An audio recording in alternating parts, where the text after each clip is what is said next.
never know if you don't go. You'll never shine if you don't glow. Hey now, you're an all-star. Get your game on, go play. Hey now, you're a rock star. Get the show on, get paid. And all that glitters is gold. Only shooting stars break the mold. Welcome to another episode of the NRL Allstars podcast. Barnesy here, your host of the Allstars podcast. No TLT this week, guys and girls. I did say on Facebook and also on X that it was going to be a non-TLT week. First one that we've missed so far in the season, but I just had so much on in life and I was so busy with my work and things. I just couldn't fit one in, unfortunately. So I'm very sorry, but you do get a final thought episode for this week. And I tell you what, I'm going to make it an even longer one as well. So buckle up, gear up. We're going to go for about 15 minutes and talk about this week's topic. Before we do, please make sure that you do subscribe and follow YouTube, iTunes, Spotify. It's really important. It really helps show support for the show, as does going and supporting our sponsors if you've got a need for them. oneworldcourier.com.au, fantastic supporter of the NRL All-Stars podcast. If you or the business that you work for has any freight shipping needs, they are the people to go to. You can go to their website right now, have a look, put in what you want to do, and they'll show you all the different carriers that can do the job for you and ship for you, and you choose whatever one you like, but you only deal with One World Courier for the shipment of whatever you're doing. So it's great. When you sign up for an account, make sure that you put All Stars as far as where you heard about them from in the free text area when you sign up. That way they'll take great care of you. For this episode, I'm going to half revisit an article I put up yesterday. As I mentioned, I'm writing for the Sporting News Australia at the moment, trying to get some Supercoach content up there.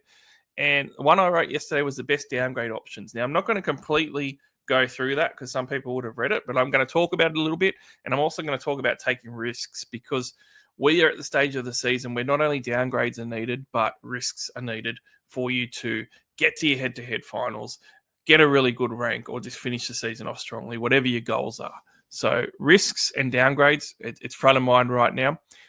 Good news is that in Supercoach right now, I think that there's some really, really juicy options. I mentioned that there were some fallen guns in my article. Isaiah Yeo isn't playing this week, but at 536,000 and someone who has been as reliable as he has and finished off last season absolutely on fire, I really like him as a second row option. Nanai, 500k. Look, he's hardly owned by anyone at 2%. And we all know that he's got the scoring upside, but that's a really cheap downgrade for someone like a Dylan Lucas. But these next couple I'm going to talk about in this podcast because they're a couple of my favorites. When I'm downgrading at the moment, I want to free up a lot of cash and I want to have a lot of upside. I'm ready to take risks. So we're talking about risks as well on this show. This is what it's all about. Lachlan Gowan is one of the ultimate risks because he could get dropped to the bench next week or left right out. I'm going to take a punt on him myself. I actually think that he's a great trade from, say, a King Tongia that people are trying to get out to a Lachlan Gowan. It's only going to cost you about 50 grand or less.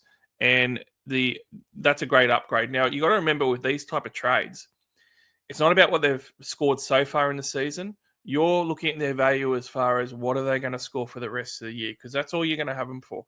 Even more than that, if you drill down, what are they going to score for the games that actually play them? And that's really important to note because you're not going to play these guys every week. Everyone's got really deep squads. So don't look at it like, oh, geez, I don't want Lachlan Gowan in my team every week. He could stink it up or he could get dropped. It's depth. You don't need to play him every week.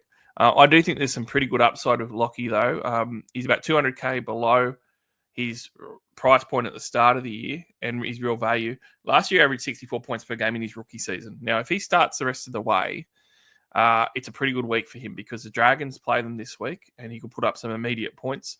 He's definitely a consideration to have in your 18 this week because the Dragons is a really good matchup for the Dogs.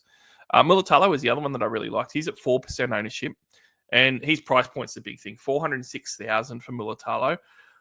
I don't see much risk with him other than you can play him and get an 18-point score. So, yeah, that is a risk. But I think on the run home last year, between around 19 and 27, he averaged 92 points per game. He was scintillating. He's only scored 6 tries so far. The last 3 years, he's averaged around 19 tries a game for the Cronulla Sharks. So he's well off the pace for his try scoring. For him to even remotely pick it up, he's got to have another half a dozen plus tries in him for the rest of the year, and he could have even a lot more. I expect him to score at least one double on the run home. And the Sharkies draw is really juicy. So as far as downgrades, I love that. And there was also a couple of others, but I won't go through all of them. I want to talk about a few other risky ones. One guy that I didn't mention was Dewey. Now, Dewey has been going great, but he's not necessarily a downgrade because the problem with Adam Dewey is he's now 556,000, so he's not going to free up much money, and he's a bit of a risk. Why is he a risk when he's been playing so well? 3-round average of 84, 5-round average of 70. Well, because look, Benji's only just started playing him at 13, and he's scored terribly the rest of the year. So I mean, he's been going great lately, coming off 110, and the matchup this week against the Titans, that's a target game. Like, you're looking at an Adam Dewey in the middle goal kicking versus the Titans. That's fantastic. If he can play 80 minutes in the middle, it's amazing. But it's just whether he does or not. Now, if Adam Dewey plays the rest of the way in the middle, goal kicking for the Tigers as a 13, 556,000 is a steal for your centre wing spot. And even as your second 5'8" spot, I mentioned Lockie Gavin as your second 5'8". Dewey could be a great one. So I really, really like him, provided everything stays the same. Now, that's the thing that turns me off the most about him. He can go from, a 70-plus point per game player to a 48 point per game player very, very quickly, and then be pretty useless for your depth when he's a centre. So you're just hoping that Benji's not going to change his role too much. Another guy I didn't mention in the article because he's not really a downgrade is Roger Tuivasa-Sheck. Now, he scored great on the weekend with an 87-point game. He's now scored the last 2 weeks in a row, and they've got a great run coming up for the Warriors. So, I mean, you talk about risk. He's barely owned by anyone, 3.8% ownership.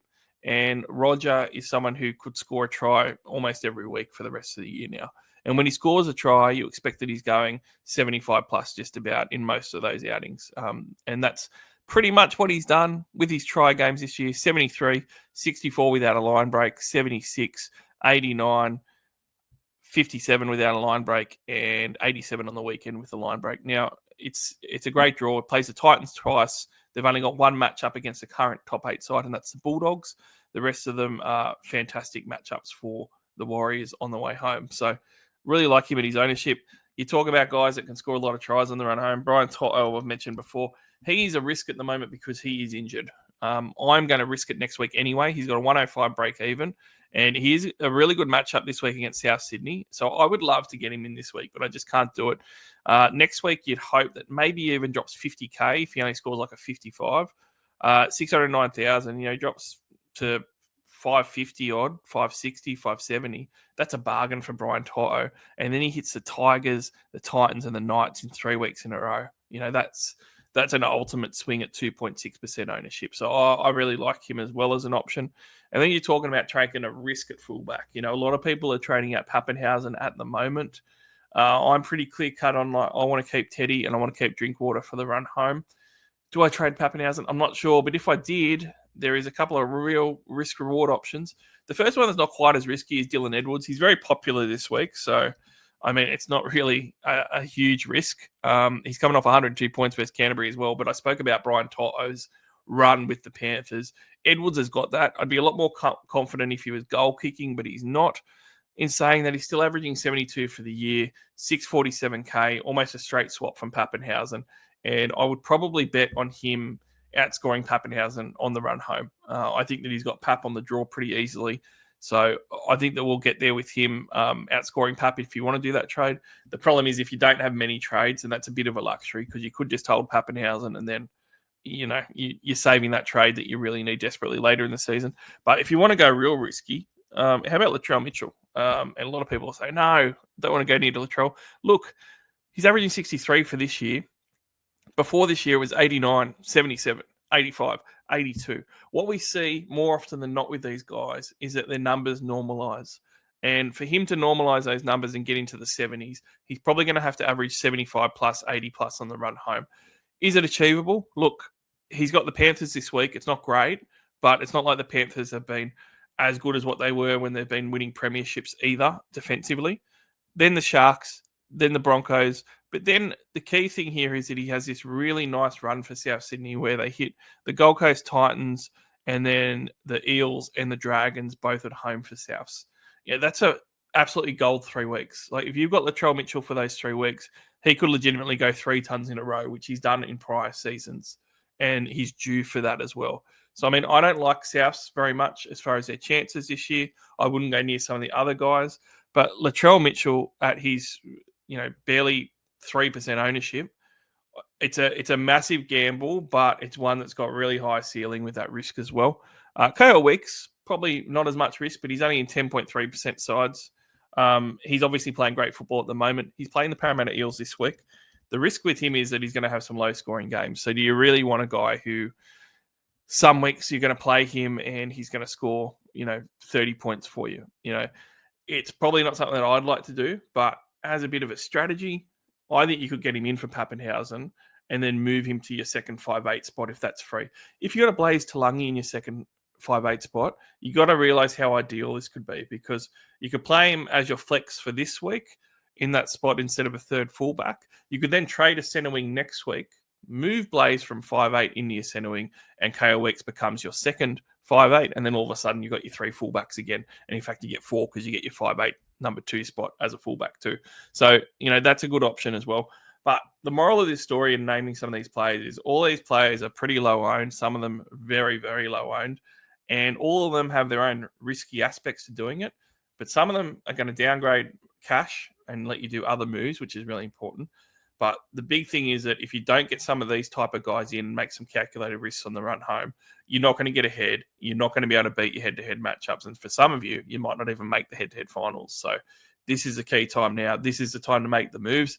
Hopefully they pay off for everyone. Thanks very much for supporting the podcast and listening. We'll be back with the TLT for sure next week. Until then, enjoy the footy tonight. Enjoy the footy this round. I can't wait to talk more about it again real soon. You'll never know if you don't go. You'll never shine if you don't glow. Hey now, you're an all-star. Get your game on, go play. Hey now, you're a rock star. Get the show on, get paid. And all that glitters is gold. Only shooting stars.